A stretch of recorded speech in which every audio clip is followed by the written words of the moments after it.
প্রিয়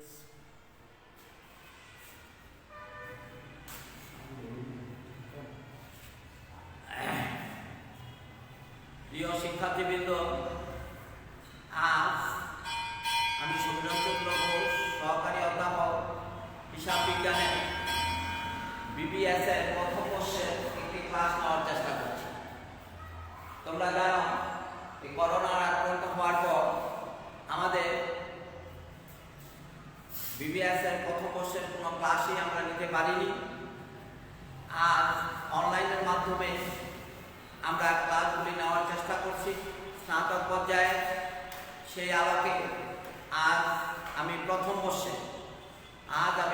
বর্ষে একটি ক্লাস নেওয়ার চেষ্টা করছি তোমাদের। যারা আমাদের এই অনলাইনে সংযুক্ত আছো, তোমরা খেয়াল করো যে আমরা প্রথমে বই কেনার জন্য তোমাদেরকে যারা যোগাযোগ করেছিল তাদেরকে বলেছি।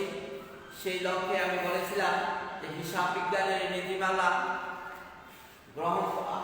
গ্রহন্ত কুটির অথবা আবির পাবলিকেশনের বইটি কেনার জন্য। যাই হোক, যারা কিনেছ তারা লক্ষ্য করো, আর যারা কিনো নাই তারা সামনে বইটি কিনে নিজেরা প্র্যাকটিস করবে। হয়তো এই করোনার কাল উত্তীর্ণ হওয়ার পর কিছু সময়ের মধ্যেই তোমাদের ফর্ম ফিল আপ হবে এবং পরীক্ষা নির্ধারিত সময় হয়ে যাবে। সুতরাং আমাদেরকে প্রস্তুতি নিতে হবে। হিসাব বিজ্ঞানের নীতিমালা প্রথম পত্রে যে সমস্ত অঙ্কগুলি আমাদের দেওয়া আছে সেইগুলির সাথে আমরা সাম্যক পরিচিতি আছি। আমরা ইন্টারমিডিয়েটের প্রথম বর্ষে যে সমস্ত অঙ্কগুলি করেছি সেই সমস্ত অঙ্কগুলি একটু বড় আকারে আছে, আর অথবা 2-3টা চ্যাপ্টার নতুন যোগ হয়েছে। আমরা প্রথম বর্ষে অর্থাৎ ইন্টারমিডিয়েট প্রথম বর্ষে যখন আমরা ক্লাস করেছি, সেখানে আমাদের এই সাবজেক্টগুলির মাধ্যমে যে অঙ্কগুলি দেওয়া আছে সেখানে একটি প্রথম চ্যাপ্টারে ছিল হিসাব সমীকরণ, অ্যাকাউন্টিং ইকুয়েশন। আমরা জানি যে আধুনিক হিসাব বিজ্ঞানে হিসাব সমীকরণ একটি আধুনিক ব্যবস্থা। হিসাব বিজ্ঞানের দুতরফা দাখিলা পদ্ধতির আলো সেটাকে সামনে রেখে এই হিসাব সমীকরণের মাধ্যমে সমস্ত হিসাবগুলিকে মডিফাইড করা হয়েছে। সেই লক্ষ্যে হিসাব সমীকরণে অ্যাকাউন্টিং ইকুয়েশনে যে কথাটা বলা হয়েছে যে A সমান L, অর্থাৎ যে পরিমাণ সম্পদ আছে সেই পরিমাণ দায়। এখানে দুইটা জিনিস, একটা সম্পদ, একটা দায়। একটা অ্যাকাউন্টিং ইকুয়েশনে যেটা আমাদের লক্ষণীয় বিষয় যে এই দুইটা জিনিসের উপরে ভিত্তি করেই আমাদের সমস্ত হিসাব বিজ্ঞানটা পরিচালিত হয়। সেই লক্ষ্যে আমাদের A সমান L এবং একটা দায়, সমস্ত দায়গুলিকে মিলে বলা হয়েছে L, অর্থাৎ দায়, লায়াবিলিটি। এই লায়াবিলিটিকে আবার দুইটা ভাগে ভাগ করা হয়েছে। একটাকে বলা হয়েছে ওনার্স ইকুইটি, মালিকানা সত্ত্ব, কারবারের সমস্ত টাকা পয়সা মালিক যোগান দেন। কিন্তু আমরা জানি যে কারবারের একটা নিজস্ব সত্তা আছে। সেই সত্তা অনুসারে কারবারের যে মালিক তাকে কারবারের যে মূলধনটা যোগান দেন, সেই মূলধনটাও কারবার মালিকের কাছে দায়বদ্ধ আছে। সেই লক্ষ্যে আমরা সমীকরণটাকে যদি পূর্ণাঙ্গ রূপ দিতে যাই তাহলে দাঁড়ায় A সমান L plus OP plus R minus B minus D। এতে OE এর সাথে যে সমস্ত কার্যক্রমটা আমরা দেখতে পাই এটা সম্পূর্ণরূপে মালিকানা সত্ত্ব। আমরা জানি দায় দুই প্রকার, একটা অভ্যন্তরীণ দায়, একটা বহির দায়।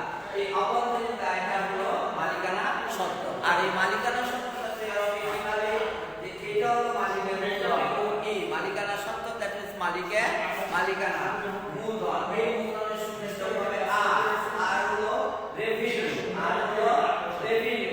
হলো কি নির্দিষ্ট সময় পরে কারবার থেকে মালিক যে পরিমাণ অর্থ বিভিন্ন খাতে পেয়ে থাকেন সেটাকে বলা হয় রেভিনিউ। আর এই আয়টা তার মূলধনের সাথে যোগ হবে মাইনাস এক্সপেন্স হলো কি, যে কারবারে থেকে সে যে পরিমাণ টাকা বিভিন্ন ভাবে উঠিয়ে নিয়ে যাবে সেটা হলো এক্সপেন্স। বি হলো অর্থাৎ ব্যয়, আটটা যোগ হলো কি হলো কারবারে যে সমস্ত খরচগুলি হবে সেই খরচগুলিকে বাদ দেওয়ার পরে যেটা বাকি হবে মাইনাস, আর বি হলো উত্তোলন, কারবার থেকে সে যে সমস্ত বিভিন্ন খাতে টাকা উঠিয়ে নিয়ে যাবে সেটা হলো ডি। তাহলে একটা ধারণা হচ্ছে এই অ্যাসেট এল লাইবিলিটি কি ওনারশিপ, ওনারশিপ ব্যয় হবে এইভাবে, ওনারশিপ ব্যয় হবে আয় উৎপন্ন হবে, ব্যয়গুলি বাদ হবে, ডি বাদ হবে। তাহলে আমরা সেখানে পাবো মালিকানা সত্ত্ব।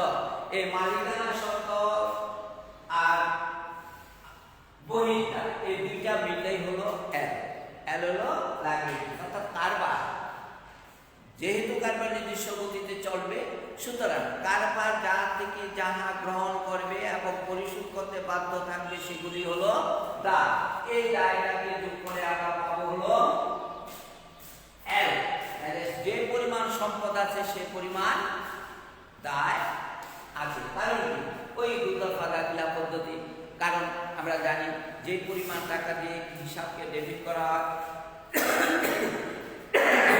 সম পরিমাণ টাকা দিয়ে আর হিসাবকে ক্রেডিট করা হয়, সে সব সময় এ এবং এল সমান থাকবে। আমরা এই ইকুয়েশনের মাধ্যমে কারবারের সমস্ত আধুনিক ব্যবস্থার মাধ্যমে কারবারটা পরিচালিত হয়। যা যা ঘটছে, যা ঘটবে, যা ঘটে গেছে সমস্ত কিছুই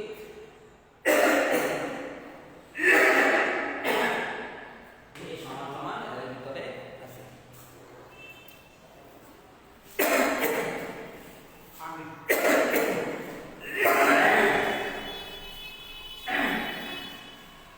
তাহলে এই সমীকরণটার মাধ্যমে আমাদেরকে হিসাবে কি করতে হয়, হিসাব পরিচালিত হয় এবং সেই লক্ষ্যে আমাদের হিসাব বিজ্ঞানের একটি সমীকরণের অঙ্ক আছে। প্রত্যেক বছরই তোমাদের পরীক্ষায় এই অঙ্কটা আছে। সেটা হলো যে সমীকরণের প্রভাব, show the effects of the transactions of the accounting equation. সমীকরণের মাধ্যমে সমস্ত লেনদেনগুলিকে বিস্তারিতভাবে বর্ণনা করতে হবে। যেমন আমাদের তোমাদের 2014 সালে একটা অঙ্ক এসেছিল, যেটা আমি তোমাদের করার চেষ্টা করব।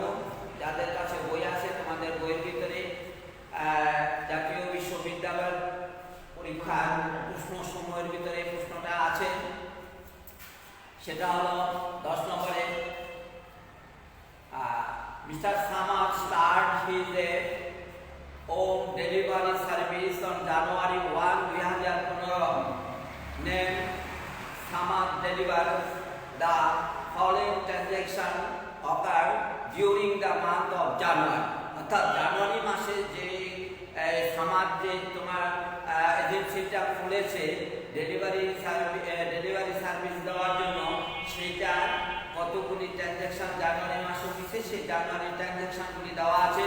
যেমন জানুয়ারি 1 mister Samad sold his personal investment টাকা 2 লাখ and deposit টাকা 1 lakh in the bank's account of the Samad deliver. অর্থাৎ সামাদ ডেলিভার যে এজেন্সিটা যে কারবার শুরু করছে সে তার ব্যক্তিগত ইনভেস্টমেন্ট হইতে বিনিয়োগ হইতে 2 লাখ টাকা বিক্রি করছে, কইরা সে এই কারবারে 1 লক্ষ টাকা দিয়ে একটি ব্যাংক অ্যাকাউন্ট করে কারবার শুরু করছে। 5 তারিখে আছে purchase of delivery bank for টাকা 20,000 মিস্টার সামাদ পেড টাকা 4,000 in cash and signed a note payable for the remaining balance। অর্থাৎ সে 20,000 টাকা দিয়ে একটা ডেলিভারি ব্যাংক ক্রয় করছে, একটা অ্যাসেট আনছে, সেই জন্য সে 4,000 টাকা পরিশোধ করছে, আর বাকি টাকা একটা নোট পেপারের মাধ্যমে পরিশোধ করার জন্য একটি নোট পেপার সে প্রদান করছে। তাহলে এখানে দেখা যায় যে পার্সেল ডেলিভারি ব্যাংকটাতে আমার ছিল 20,000 টাকা, পরিশোধ করছে 4,000 টাকা এবং 16,000 টাকা এখনো সে দেনা আছে। তাহলে এখানে একটা নতুন অ্যাসেট আছে ব্যাংক গাড়ি, অপরদিকে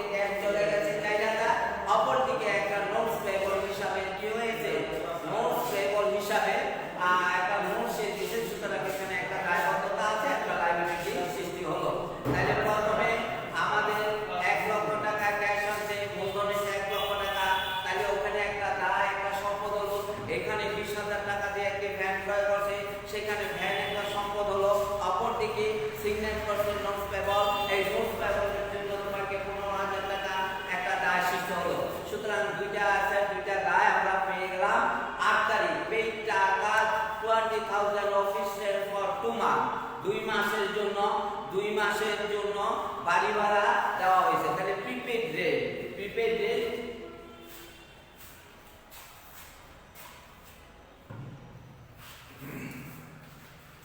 প্রিপেড রেট সম্পদ, তাহলে তিনটা সম্পদ সৃষ্টি হলো।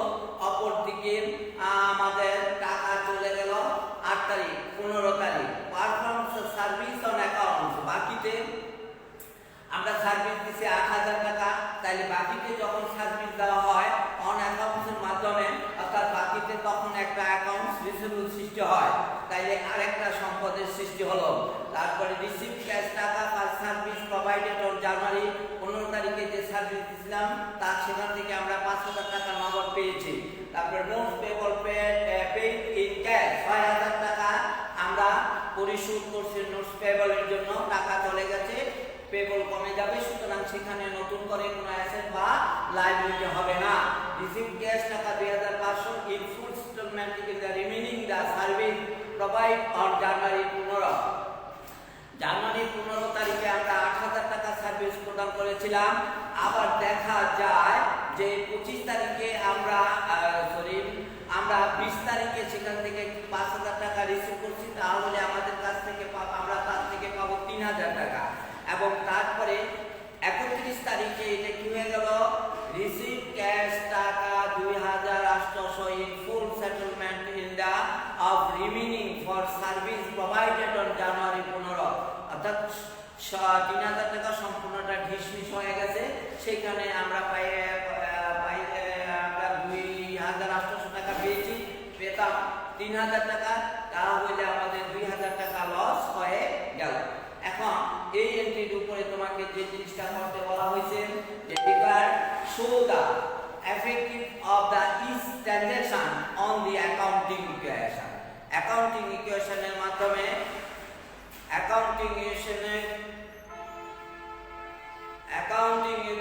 মাধ্যমে আমাদের কি করতে হবে, ওই ট্রানজাকশনগুলি সমাধান করতে হবে।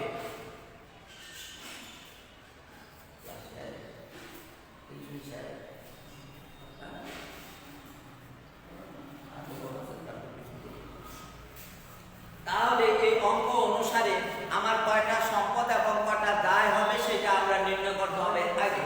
যেহেতু সয়াল ডেলিভারি সার্ভিস করার জন্য সে মূলধন হিসাবে তোমার 1 লাখ টাকা ইনভেস্ট করেছে, সেই ইনভেস্টের জন্য সে ক্যাশে হবে আর হলো ক্যাপিটাল। তাহলে অ্যাসেট 1 লাখ টাকা দ্বারা বৃদ্ধি পেল এবং ক্যাপিটালও 1 লাখ টাকা দ্বারা বৃদ্ধি পেল। পারচেজ ডেলিভারি ভ্যান ফর টাকা 20,000, তাহলে 20,000 টাকা দিয়ে একটা ভ্যান কিনছে, তাহলে একটা সম্পদ বৃদ্ধি পেলে। অপরদিকে পে 4,000 টাকা ইন ক্যাশ, 4,000 টাকা নগদের থেকে কমবে এবং নোটস পেবলের ঘরে 15,000 টাকা বসবে, তাহলে আমরা অ্যাসেট এবং দায়ের সমান পেয়ে যাব।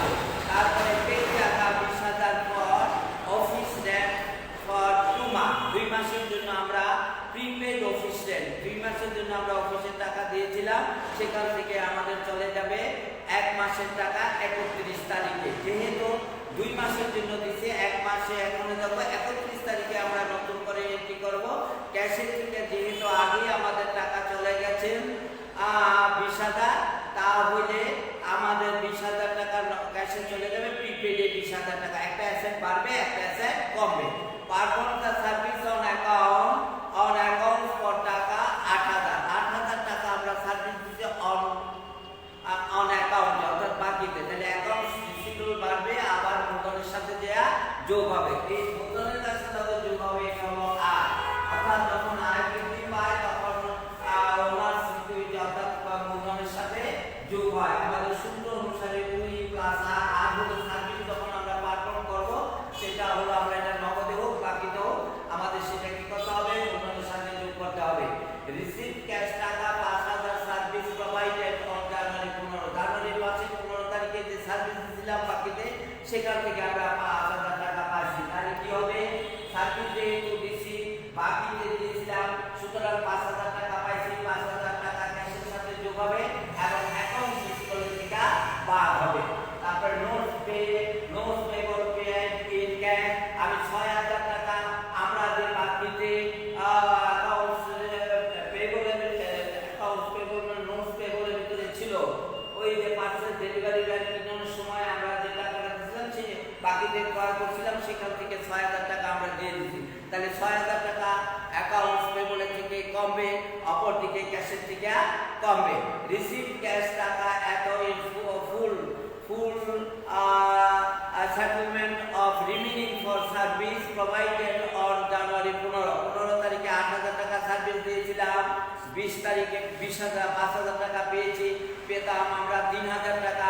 সেই 3,000 টাকা সম্পূর্ণরূপে নিষ্পত্তি হলো 2,800 টাকা দেওয়া। সুতরাং 2,800 ক্যাশের সাথে যোগ হবে। আর অ্যাকাউন্ট রিসিভেবলের থেকে যেহেতু ফিনিশ হয়ে গেছে 3,000 টাকা, আর অপরদিকে যেহেতু এটা আমাদের ক্ষতি, এই ক্ষতিটা হলো এক্সপেন্স, এটা ওই থেকে লেস হবে। আর এই হলো আমাদের ইয়াতে। আর মনে রাখতে হবে যেহেতু আমরা 8 তারিখে অফিস রেন্ট পরিশোধ করেছিলাম 20,000 টাকা, 31 জানুয়ারিতে আসা 1 মাসের মিট হয়ে যাবে। সুতরাং আমাদের 10,000 টাকা, 20,000 টাকা থেকে 10,000 টাকা আমাদের অ্যাকাউন্ট আমাদের প্রিপেড রেটের থেকে বাদ যাবে, অপরদিকে এই 10,000 টাকা মূলধনের থেকে লেস হয়ে যাবে। তাইলে আমাদের ইকুয়েশন কি হবে? সম্পত্তি এবং দায়ের দিক সমান হয়ে যাবে। সুপ্রিয় ছাত্রছাত্রীবৃন্দ, বিবিএস এর এই প্রথম ক্লাসটি আমি একটি সমীকরণ বোঝানোর চেষ্টা করেছি। যদি তোমরা বুঝে থাকো অথবা পরবর্তীতে তোমরা নেটের থেকে আমার এই ক্লাসটা পাবে, সুতরাং তোমরা প্রশ্নের সাথে নিজে এই অঙ্কটা করার চেষ্টা করবে। সকলে ভালো থাকো, সকলের সমৃদ্ধ জীবন কামনা করে আমার এই ক্লাসটি শেষ করলাম। সকলকে ধন্যবাদ।